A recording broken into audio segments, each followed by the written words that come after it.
Hello everyone and welcome.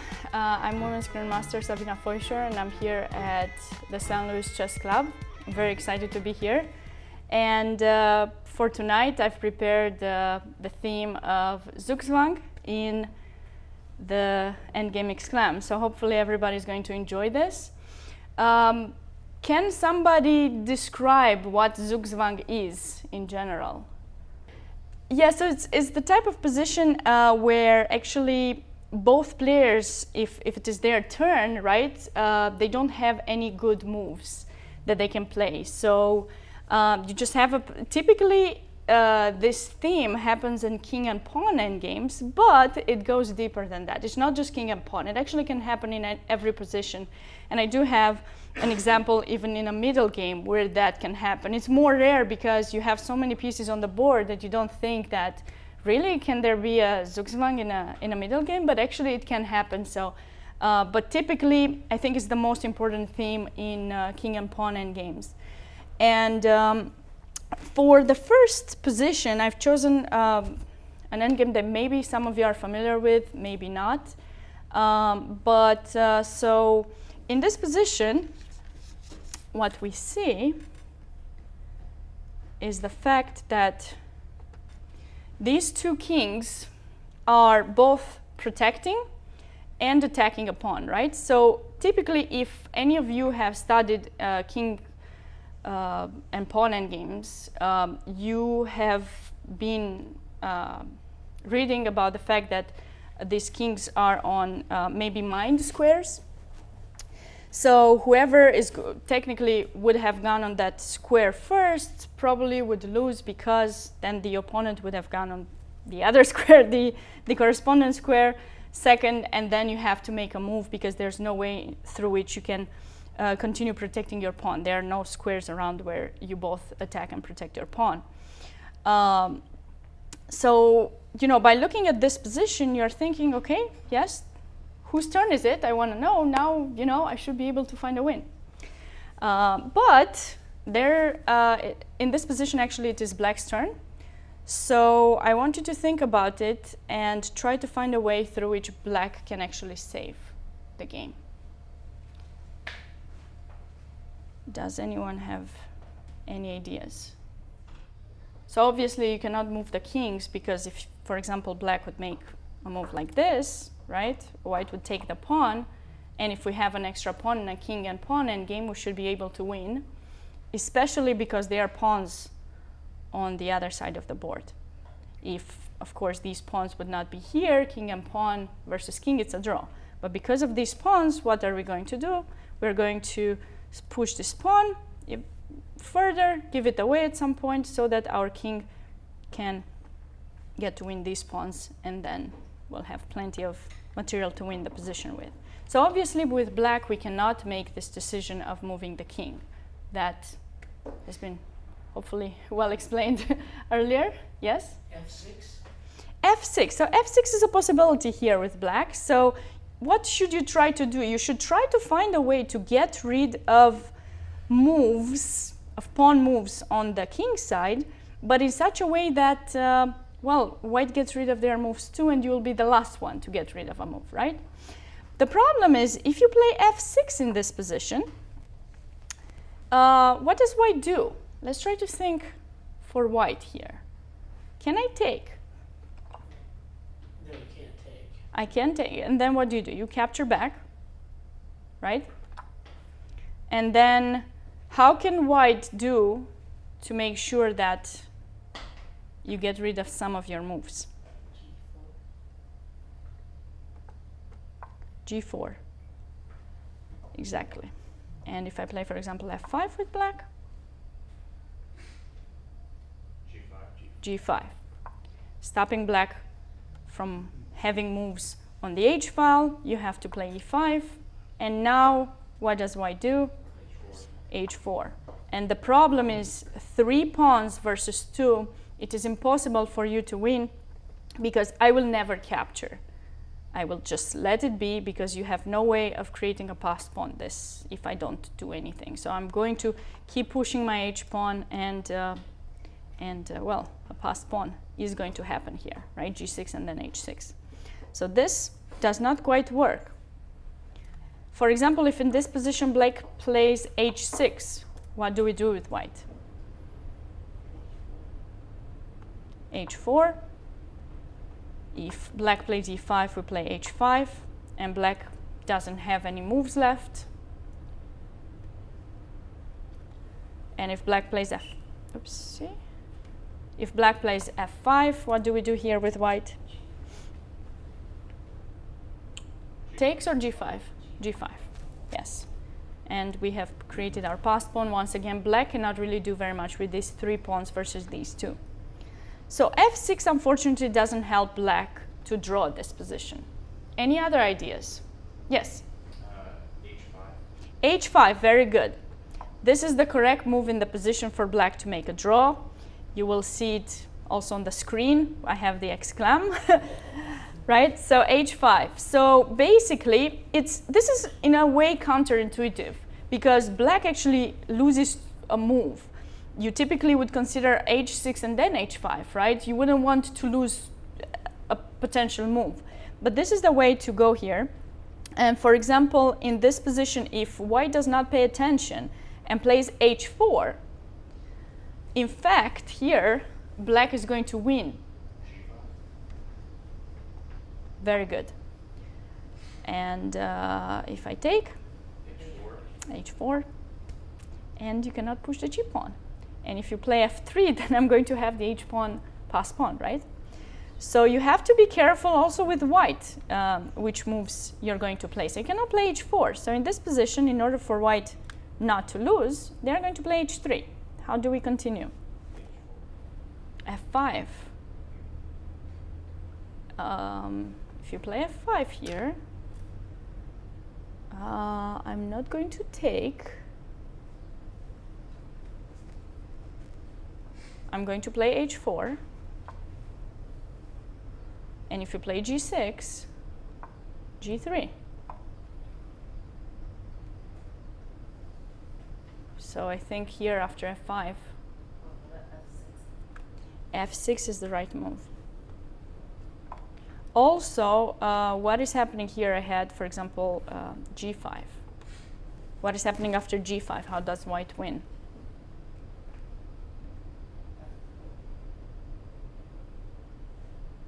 Not f4. h4? No. g3, right? g3 because you want to maintain moves with white. You don't want to get rid of them. You want to make sure you have a move when your opponent makes one. So because we are only talking about pawn moves here in this position, you want to make sure when black pushes this, oopsie, just to h4, then you can play g4, and in case black pushes g4, then you can play h4 and basically stop any move that black has with the pawns. Then they will have to move their king, and if they do so, we already discussed that. So why is f6, so after h3, why is f6 better than f5? What do you guys think? Because what?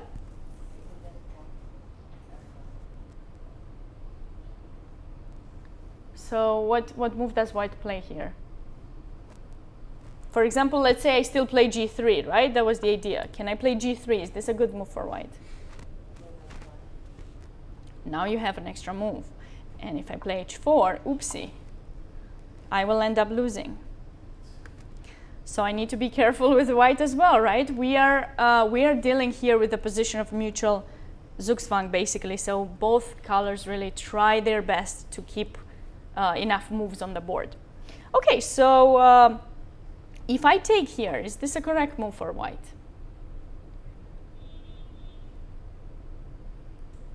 You already have the hint.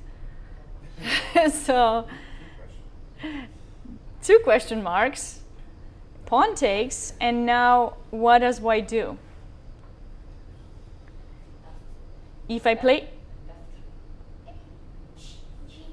f3, no, h4, but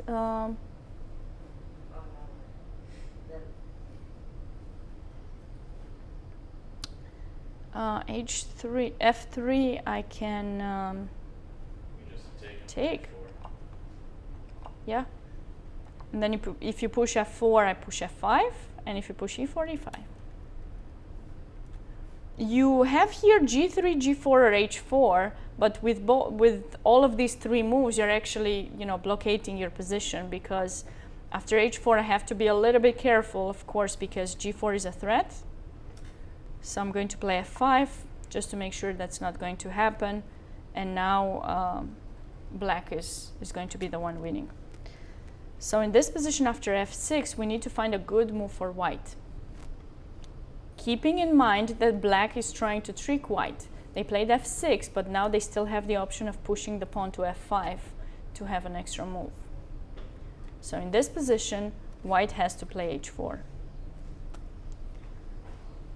Obviously, I cannot push the G pawn, so here I need to wait.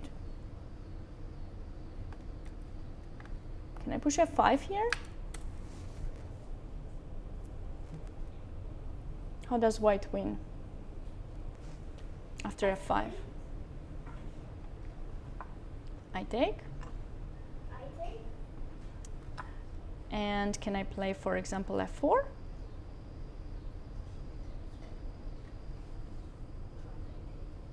Which move did you say? Very good. G6, F5, capture with something, F4. And now what is happening here?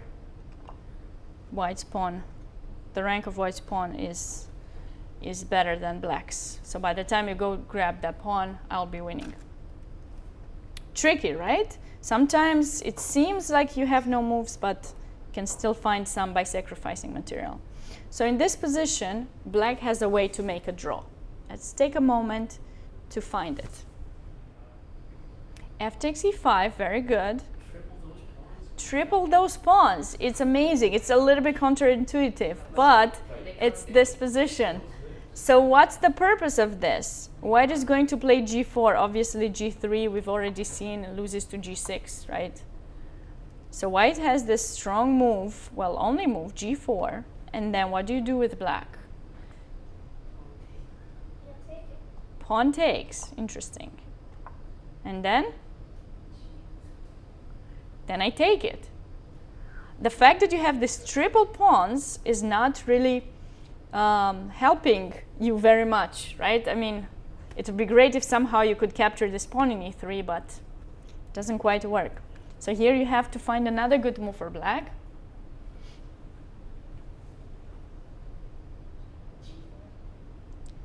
G5 is a typical, it's a typical endgame trick, but it doesn't work here, unfortunately, right? Because if G5, what does white do?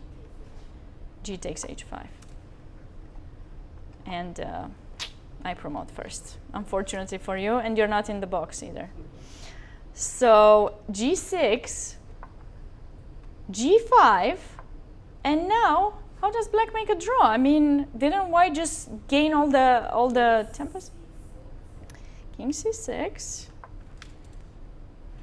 I take. King where? D6. I play King B5. B6, I'm sorry, King B6. Okay, but this is pretty clear that white is winning, right? We've discussed it before. I mean, white's purpose in this endgame was to make sure that you move your king, right? And now we're going to push, give away the c pawn, and then start grabbing the material that's left, that has been blockaded.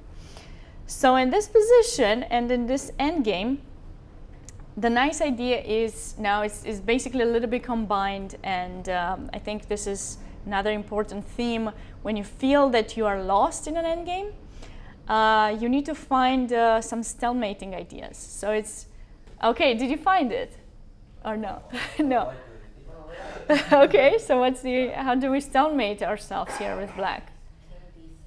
King D6, okay, you've seen it, but then what's the point after king takes B4?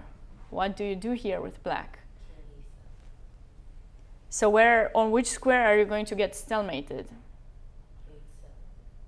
No. I mean, I would promote, and you can go still to G7 if you're in H7. On F6? No, not F6, on F5. F5, how do you get there though? It's very hard to get to F5. And even so, even if you get to F5, the square G4 will still be a square where you can move your king. Oh, A8. No, not A8.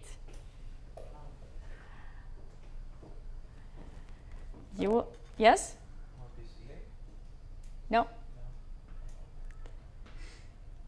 Do you go king to C7 and keep bouncing back and forth on the 7th and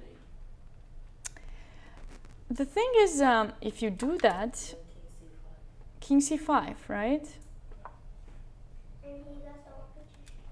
There's the opposition and then the king enters. So if you want to try to do something, so let's just make sure that we get this one. So for example, if you go there,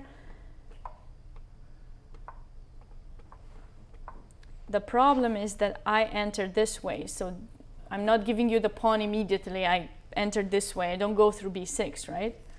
So for example, if you say, you know what, I'm going to try in this position to go king B7, and then when you go king B5, play there, thinking, okay, But you just if slide you, around now. so how do I win here with white?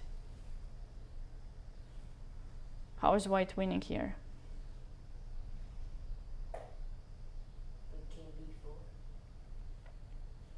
King B4. King B4, king B8?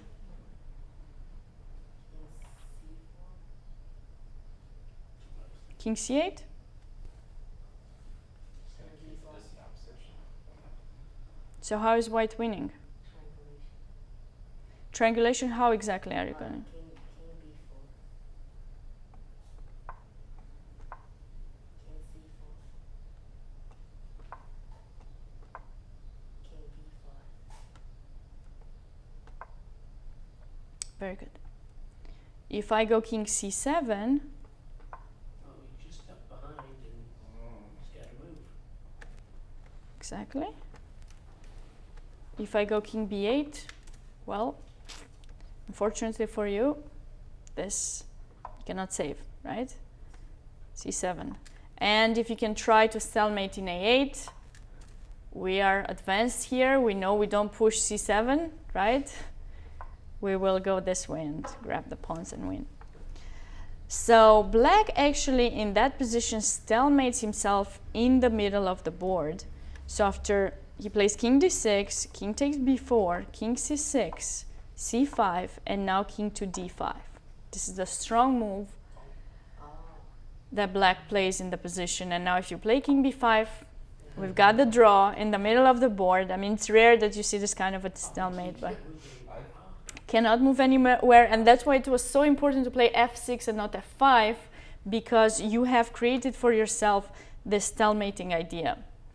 If your pawn was in f5, so this pawn would have been in f5, and then there would have been a white pawn in e5, of course you could have captured it. But this way, you've set the ground in such a way that black cannot go on any of these squares, and now it is a draw. So, and if you give the c pawn, I think we should be able to make a draw here with black, right? You still have no entrance. You play king c4, we just stay here, and you know, you gotta be careful. If you try to circle around, maybe I'll get to your pawns first. So white cannot do this. They have to play king b5, and this is how it's drawing. So, you know, I really like this position. I forgot where I saw it exactly, either in Dvoretsky's Endgame manual or in someplace he has written for a lot of websites. He was, this is a very nice calculation endgame, where basically, really, you have this Zugzwang pattern, but both players really need to find the best moves to save themselves. So I think here there's kind of a lot of calculation. When you have a Zugzwang position, you really need to base yourself, yes, because if you mess up something, I think, you know, before me, my fiance, Grandmaster Erich Moradi Abadi, the GM resident, and he had some examples on where he was explaining Zugzwang, but in other types of positions, and yeah, he also discussed the importance of calculation. Sometimes you can base your decision on other things, but I think with Zugzwang is almost impossible, because if you miss something, it's just. And there was a game actually that I think Le Quang Liam played in the Rapid and Blitz, St. Louis Rapid and Blitz against Hikaru Nakamura, and he ended up winning it. But there were some examples with again Zugzwang ideas, and you would only win in certain situations. So it's very important to calculate every move and yeah, spend some time.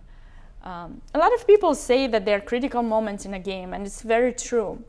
But I think as you work with the time management, you need to make sure you leave enough time for the end games. We often forget about those, and we spend a lot of our time. Luckily, the time control nowadays works in our favor, because at move 40 we get that extra 30 minutes, so it should be helpful. But sometimes, you know, we don't have the chance. So you can try to rely on intuition, but it's going to be pretty tough. Yes. Well, that's it, it works so well. So you need to make sure you work with the position and have sufficient time to calculate and consider every move of your opponent, especially in king and pawn end games. Maybe in other end games you can rely on other things, but king and pawn end games you really need to focus on calculation. So this is a game that was played some time ago, but I think it's pretty helpful to again show Zugzwang idea. And in this position, you know, if we evaluate it, black is slightly better.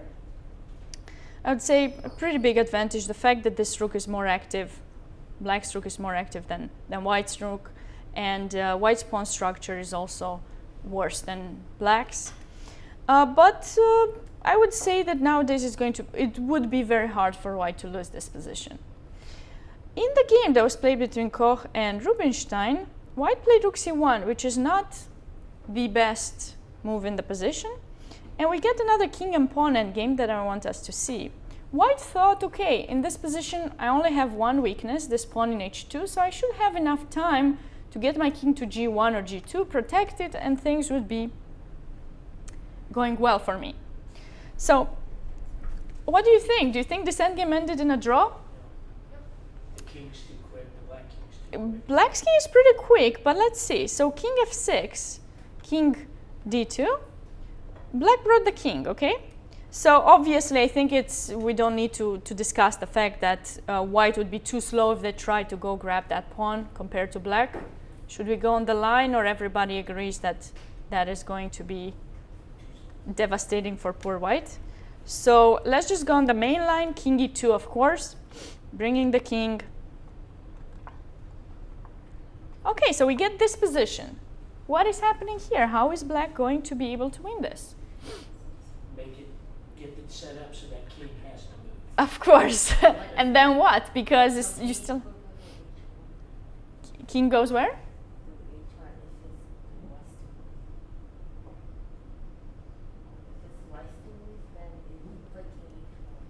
Yes, so white has these two moves, king h1, king g1. He's going to stay there, he needs to protect his pawn.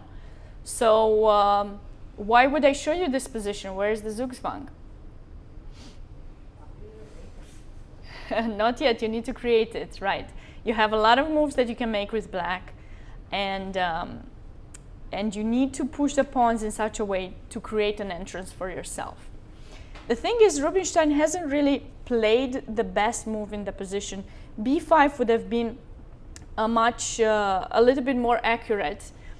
And I think in a position like this, where you have this dominance of your king versus your opponent's king, so your king in h3 is much more active than this king in g1, in these types of positions, you have to consider how many moves you have, how many moves your opponents can have. And basically by playing this move b5, it's true you're getting rid of an extra tempo move for yourself, but you also completely stop white's moves on the queen side. However, you save one more for yourself. So you save this a6 for a specific moment when it might be necessary. And the thing is, white will have to wait, and then you will figure out how you place your pawns. So for example, king h1, we play g5. I mean, white really just has to stay here, and black would have simply just pushed f5, pushed e5, and now which move do you think? How is black going to create an entrance for his king? With which move here?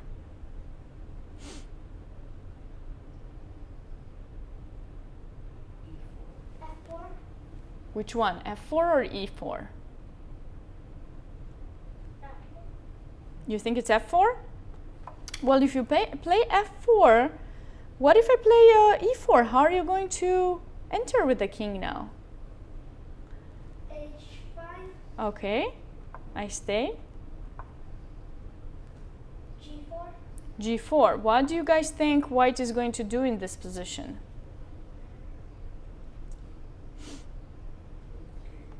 King g1. Yeah. So how are you going to win now? g3. Okay. Let's find. Can I play king h1 here? Yes. Yeah, just move. Ah, it's no stalemate. I'm sorry what I'm talking about. Yes, I take. And then f4, does it work? Yeah, I think it. f4 you take. e5. f3. Who is winning here, huh? You're winning with black. So what's happening? Is black winning?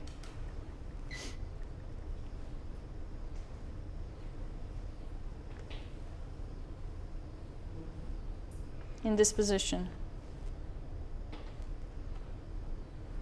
I can take, right?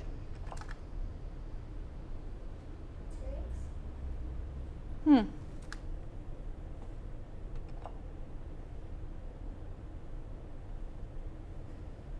King g1. G3. I take. If I play f3, you play g2, right? No. You are much faster. You're much faster, yes. It's gonna be checkmate. It's going to be checkmate, the next move. Most brutal checkmate. Yeah. So if I want to do something to try to save myself, I need to play f4 in this position, but then take, e5, f3, and what is happening here?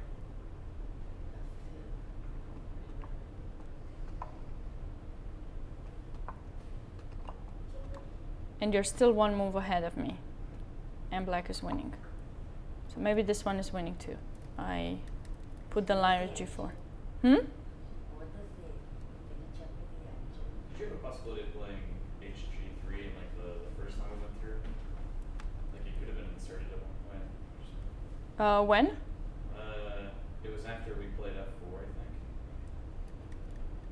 So yeah, this line. So sorry, white played f4. So it's. So after e5, Yeah, king g1. Yeah, and then played f4, e4, and then h5. You didn't take on g4. It was You the first line that we looked at. I'm trying to think. I mean, why did I make that that mistake? I think I can. So we looked at this line first: h5, king h1, g4, and now I said king g1, right? Yeah. So g3, and now I can take Yep. this way. Pawn takes, and now I play. Now, what do you want to play with white? f4. And then just Well, but the thing is, I take intermediate move. We didn't play that. Yeah, I might have made a mistake. So, yeah, if this move now you take, Right.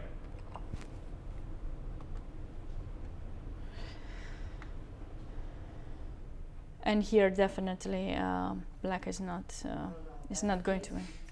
But here after f4 we take intermediate. So we don't have a time. So I guess this way is winning as well.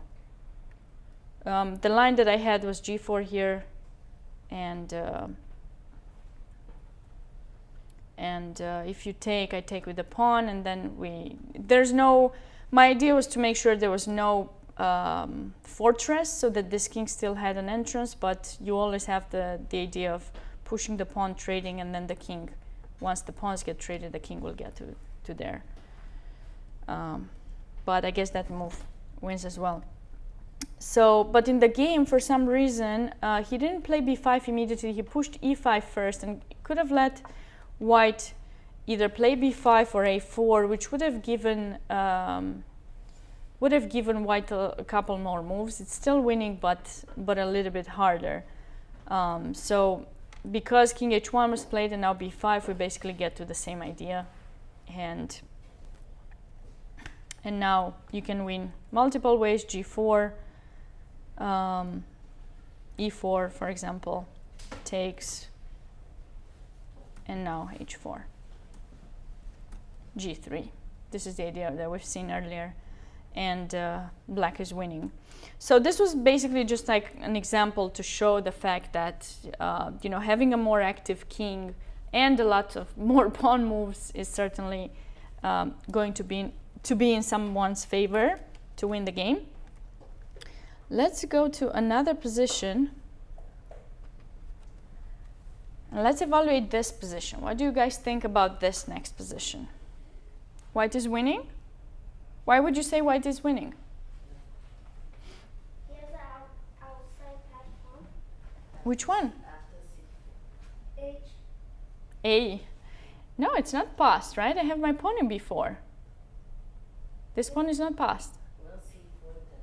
Oh, it's black. It is black to move here. So, which move would you choose to play here with black? What do you think is black's problem? Or maybe they don't have any problem.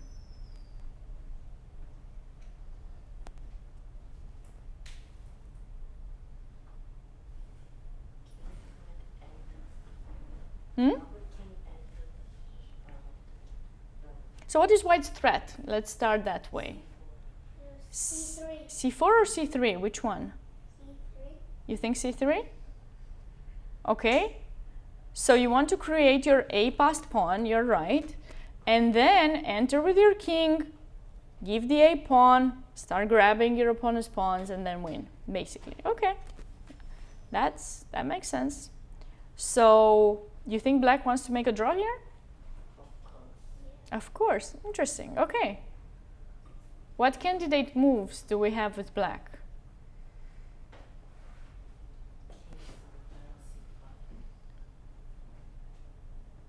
C5 and?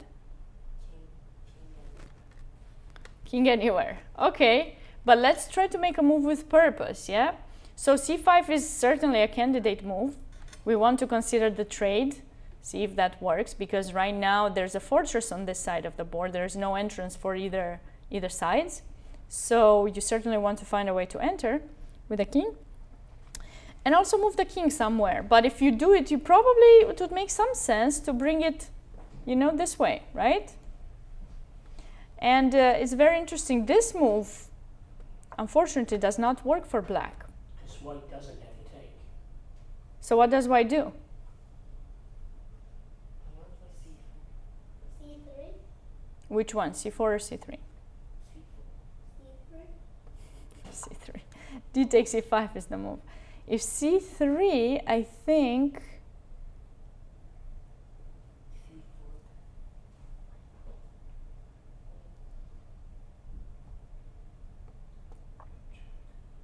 King C2.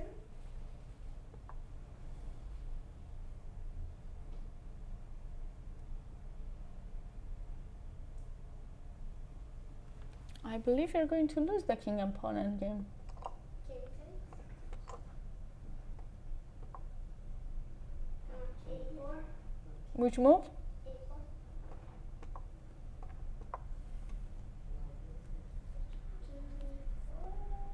Yeah, that pawn's gonna run. We only give this c pawn when we are ready to actually enter with the king. So when we'll get that pawn. The thing is, it is much better to have a protected passed pawn than have a, well, it depends actually, but having a protected passed pawn is probably the best thing in a king and pawn endgame, because your opponent will never be able to get it. If you have a far away passed pawn, if your opponent is in the box of that pawn, slowly they will approach the pawn and possibly win it. So you really don't want to get these types of positions. After c5, white captures here, you take back, and now white plays c3. And the thing is, exactly as you said, your purpose, your idea from the starting of the position was to create your a pawn passed pawn, and this is what you're doing. But what you're doing now is you have an a passed pawn. This is the furthest away, right? What does it mean furthest away? To what do you compare it? Why is it furthest away? It's furthest away from the other pawns that are blocked on the other side of the board, which means the opponent's king is going to take some time to go grab that pawn, which is far away from those, and you are going to be much closer. You'll get this one, and then get the g pawn and win the end game. So that's the problem here. And in fact, in the position, black is not trying to fight for a draw. Let's just see. So c5 is a blunder, after which black is losing. We all agree on this, right? King c7 is the right move. Then swing around to the a file. Swing around and you're going to see some Zugzwang. Again, this is the theme for today. We're trying to figure out how that is going to happen. So for example, here we can see the candidate moves of white, right? You can play c3, king d2, and c4. So for example, if white plays king, well, let's start with c4. What do we do if white plays c4? You get checked. I'm like, well, king A5. King b5. And then where is white going with the king? If you push your c pawn too far, you're not going to be able to trade it for the b pawn and create your further away passed pawn, right? So now black is actually going to enter in c4 and win the game. Look at this. King c4. And now what do I do? Simply take, and 2 extra pawns in a king and pawn endgame. If, for example, you take here, then once again, where are you going with the king? My king is going to enter either here or on the other side. And then I trade the b pawn for the a pawn in the right moment, and I am with my king, with the black king, I am in your territory, which means once my king is in b3, Why can't you play king c2? King b5. no. King b5. What do we do here with black? King a5, not b5. a5, right? Oh. Because these two squares are what you hear, like I said earlier, correspondence squares or mind squares. It sounds kind of strange when you say mind. It really refers to the idea of mine and it blows, basically, but you should not use those kind of words. So basically, whoever goes there is going to have some trouble. So let's just go king a5. If you go king b3, then I go king b5, and then I enter. If you play a3, I trade. I'm happy with the trade because my king enters in c4. So neither of us wants to go on that square. So you're going to try to go king b2 here. But the thing is, what do you do now? You need to move the king. I will get on a3. I will trade your pawn, and then, right? So this is kind of the only way to go for white to protect the weakness. b3. Oh, king a1, right? So how do we win here with black? B2. No. Take it. b2, king b1. Oopsie. Who is... Wait, I didn't calculate. So you don't take, you just go back, right?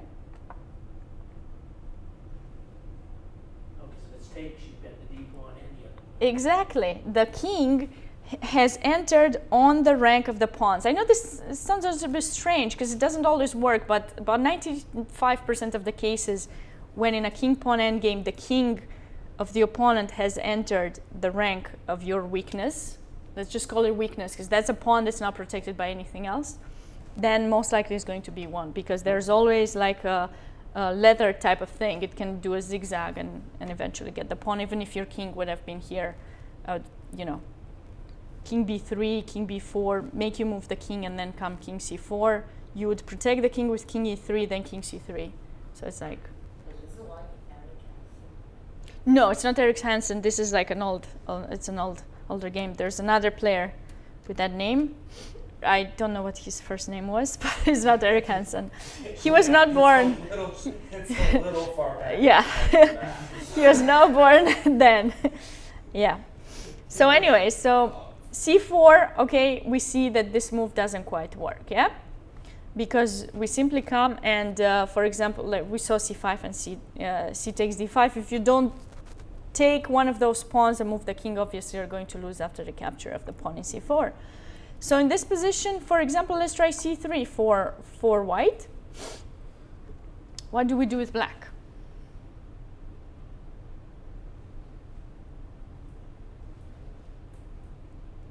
King d6. And then king d5. And how does white protect this pawn? King c3, and now? Yep. And here you have it. The Zugzwang. You cannot move the king, you lose this pawn. So King c4. you cannot go c4. King c4. Oh, You cannot. Yeah. So you need to give some material here. So the thing is, when, for example, this, what do we do with black? Take or king a3? Which one? king a3. King a3, king b1? Actually, no, don't make this blunder.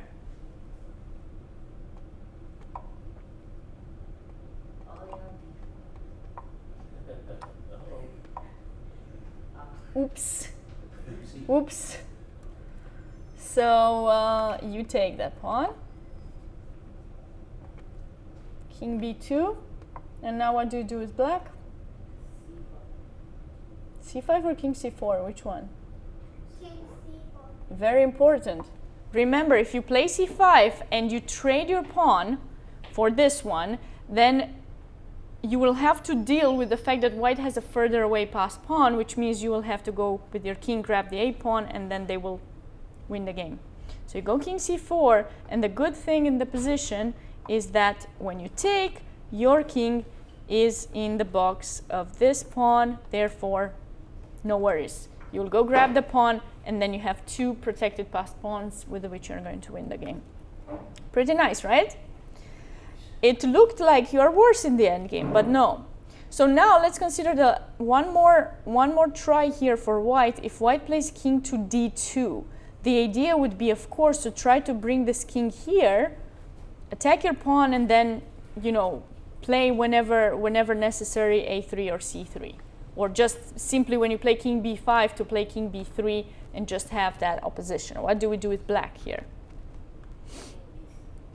King b6, king c1. a5 or b5, where do you go? Why not b5? Because then you can get the D if he goes the other way. But white doesn't have a knight to jump here. Right. No, that's what I'm saying. Black can get the D pawn. Yeah, we're just going for the d pawn now. We don't care about that opposition because white is a little too late for the party. And now that pawn is going to be lost and black is winning. So you see, it looks like white is better here for some reason. I don't know why you would think that, but black is the one who is better here because you don't have enough time. Well, because it's their move, of course, and you don't have enough time to trade the c pawn. If it were your move here, if it would have been white to move, of course, white could be winning, but the turn is important. Not king c7 and a4. King c7, a4, really? I just take compass out. Then king c2. Let's see, I don't think I need to make it. Let's find the best move here. Can I play king b6?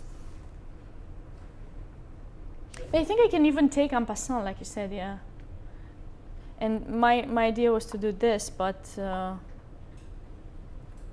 I believe you're right. I can take en passant as well. And let's see.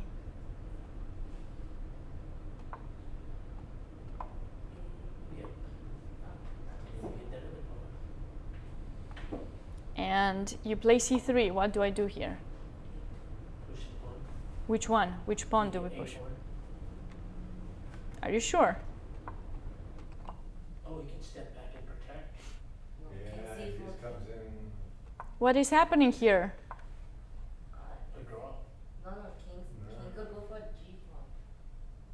You need to calculate all that line. King d2, king Why don't you? What? maybe I think you can play c5 here immediately, just to avoid a lot of calculations. If white takes, this is one option, right? but that's just How is black winning here? equal to d4. No, Or king c4, then d4. king c4, then d4, and you are one move behind, right? Like you don't manage when I take this pawn to take the opposition. So I'm winning with black.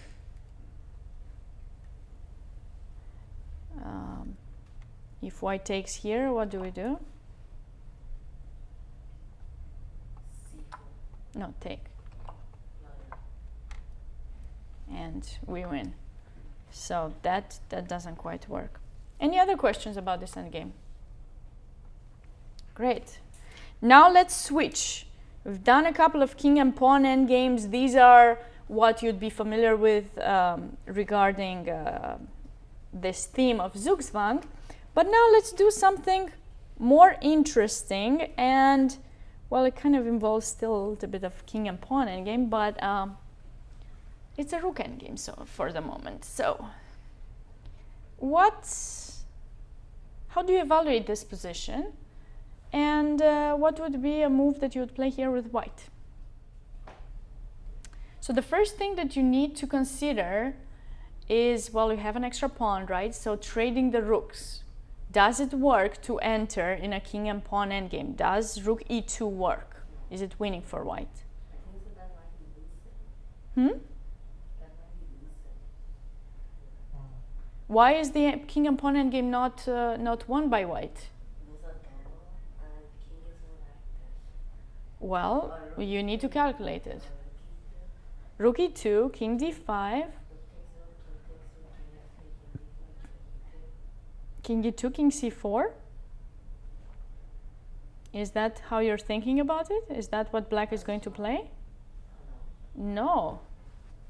Here's what's happening. So rook e2. Oopsie. That is good. Yeah. Luckily, it's not a bullet or something. I would have lost. King f3, king d5, king e3. What do you play here with black?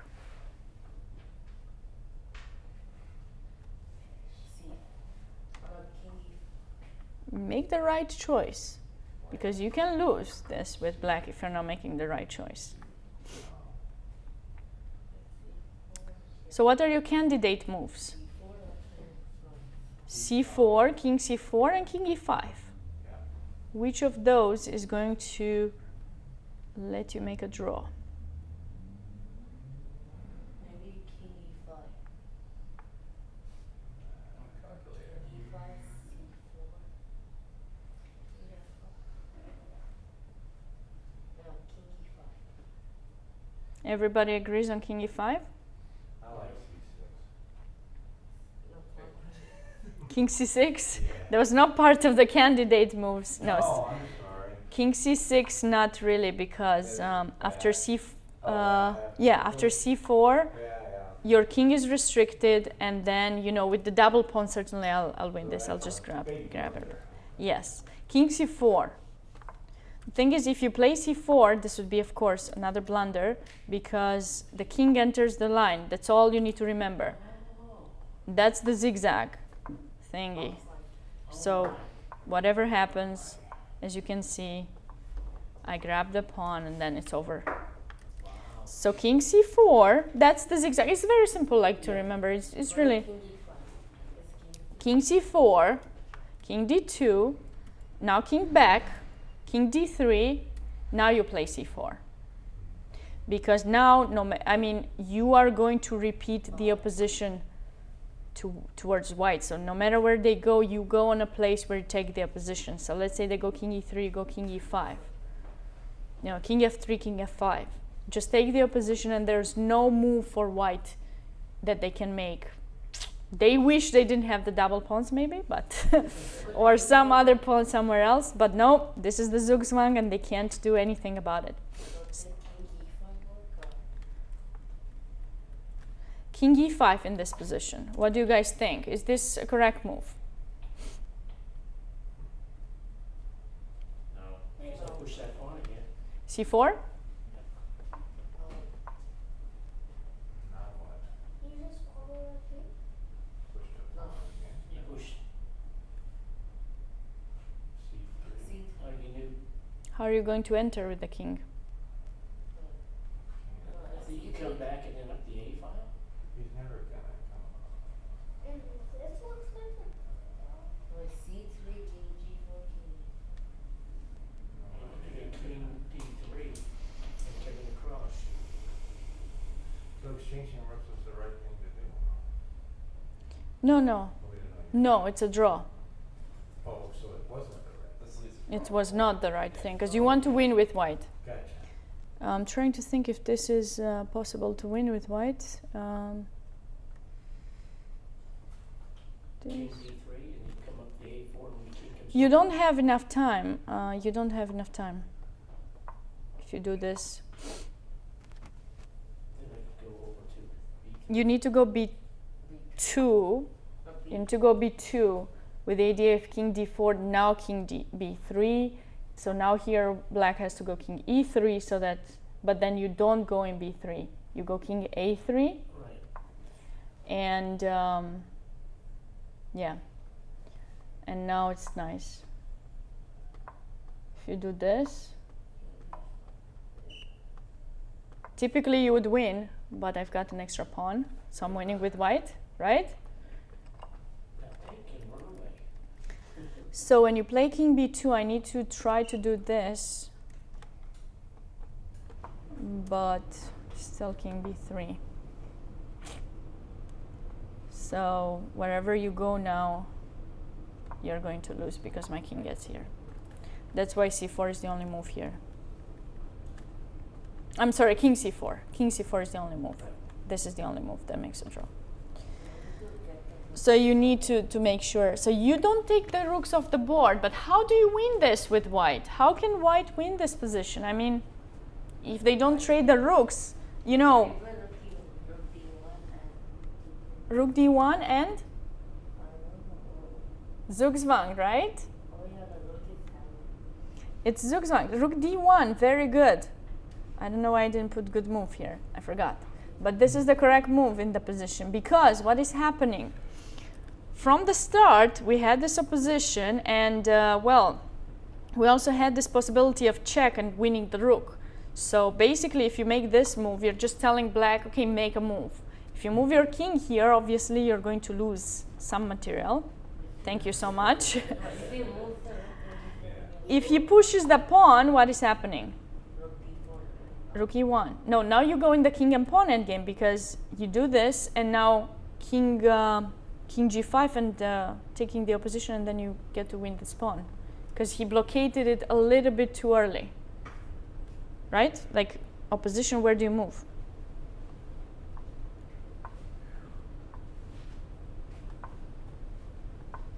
right? And white is winning. So you really need to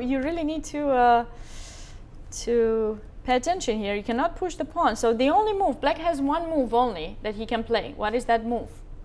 King to E3. Yeah, King to E3? No, rook E1 and you lose the rook.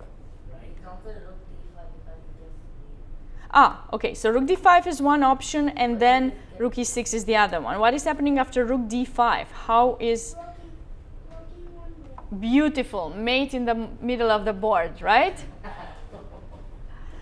So rook e6 is really the only move that black can play, and the idea is, well, when you give me this check, rook e1, I have this square left for myself. So black is thinking, okay, actually I'm not in Zugzwang, I have this move, great.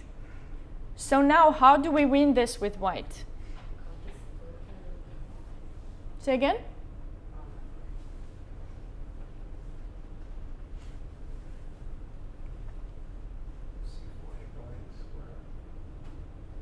Well, be careful now. Maybe I want to play rook g6 check, cut you a little bit further from your pawns, and then get my rook active. We need to try to finish the game a little bit faster. Yes. So now we calculate the king and pawn endgame. Check. But now we don't take, because if we take, how is this a draw? Well, for example, if you play c4 here, you're gonna have to be careful not to lose. So we come king f4,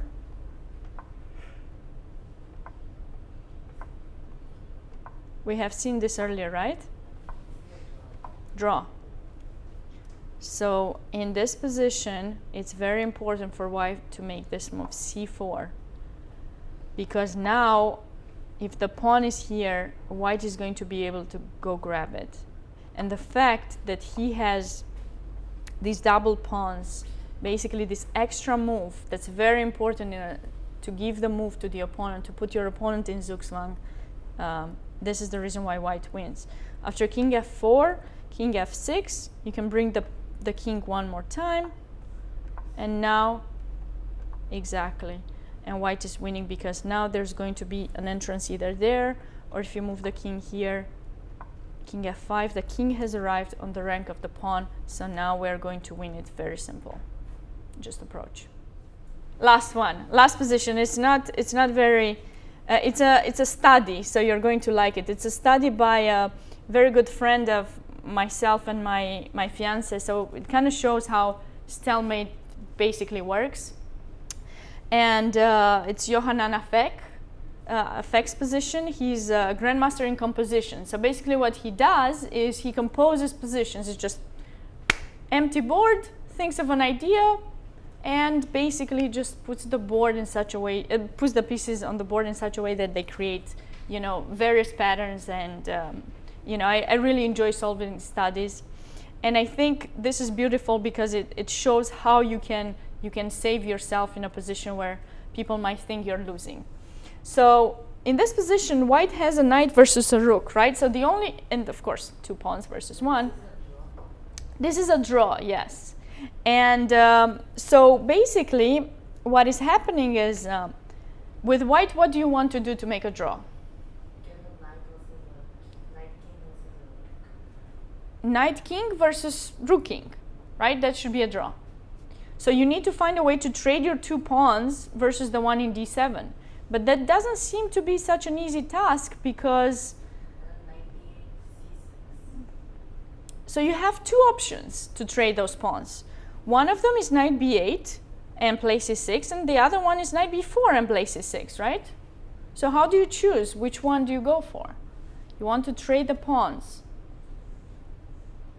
Which one do you think it is? It's the tricky one. It's the b8 one. But let's see why. So b4, let's see why b4 is not good first. So you want to play, it's losing actually, yes. So b4, you want to play c6, right? So we attack the knight.